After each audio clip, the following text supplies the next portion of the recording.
The Toys of Peace and Other Papers by Saki. Read by Roy Macready. The Toys of Peace. "Harvey," said Eleanor Bope, handing her brother a cutting from a London morning paper of the 19th of March, "just read this about children's toys, please. It exactly carries out some of our ideas about influence and upbringing." "In the view of the National Peace Council," ran the extract, "there are grave objections to presenting our boys with regiments of fighting men, batteries of guns, and squadrons of dreadnoughts.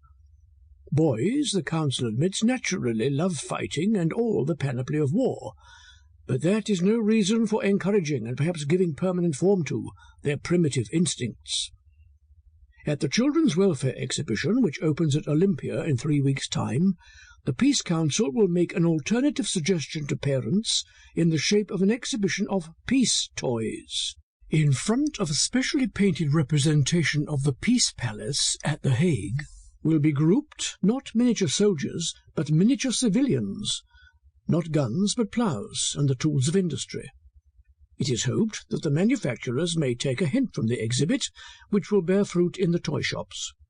"The idea is certainly an interesting and very well-meaning one," said Harvey.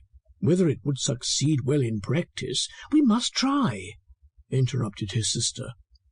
"You are coming down to us at Easter, and you always bring the boys some toys, so that will be an excellent opportunity for you to inaugurate the new experiment.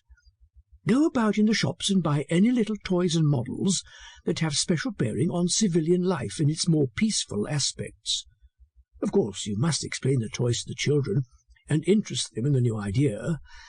I regret to say that the Siege of Adrianople toy that their Aunt Susan sent them didn't need any explanation.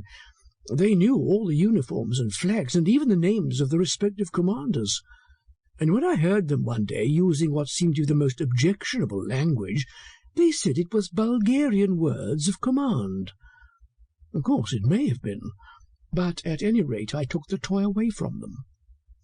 Now I shall expect your Easter gifts to give quite a new impulse and direction to the children's minds.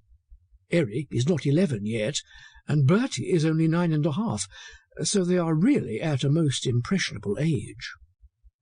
"There is primitive instinct to be taken into consideration, you know," said Harvey doubtfully, "and hereditary tendencies as well. One of their great-uncles fought in the most intolerant fashion at Inkerman. He was specially mentioned in dispatches, I believe, and their great-grandfather smashed all his Whig neighbours' hothouses when the great Reform Bill was passed. Still, as you say, they are at an impressionable age. I will do my best." On Easter Saturday, Harvey Bope unpacked a large, promising-looking red cardboard box under the expectant eyes of his nephews. "Your uncle has brought you the newest thing in toys," Eleanor had said impressively, and youthful anticipation had been anxiously divided between Albanian soldiery and a Somali camel corps. Eric was hotly in favour of the latter contingency. "There would be Arabs on horseback," he whispered.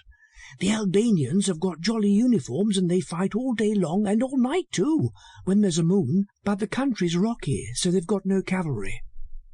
A quantity of crinkly paper shavings was the first thing that met the view when the lid was removed. The most exciting toys always begin like that. Harvey pushed back the top layer and drew forth a square, rather featureless building. "It's a fort!" exclaimed Bertie. "It isn't, it's the Palace of the Mpret of Albania," said Eric, immensely proud of his knowledge of the exotic title. "It's got no windows, you see, so that passers-by can't fire in at the royal family." "It's a municipal dustbin," said Harvey hurriedly. "You see, all the refuse and litter of a town is collected there, instead of lying about and injuring the health of the citizens." In an awful silence he disinterred a little lead figure of a man in black clothes. "That," he said, "is a distinguished civilian, John Stuart Mill. He was an authority on political economy." "Why?" asked Bertie. "Well, he wanted to be. He thought it was a useful thing to be." Bertie gave an expressive grunt which conveyed his opinion that there was no accounting for tastes. Another square building came out, this time with windows and chimneys. "A model of the Manchester branch of the Young Women's Christian Association," said Harvey. Sample complete. Ready to continue?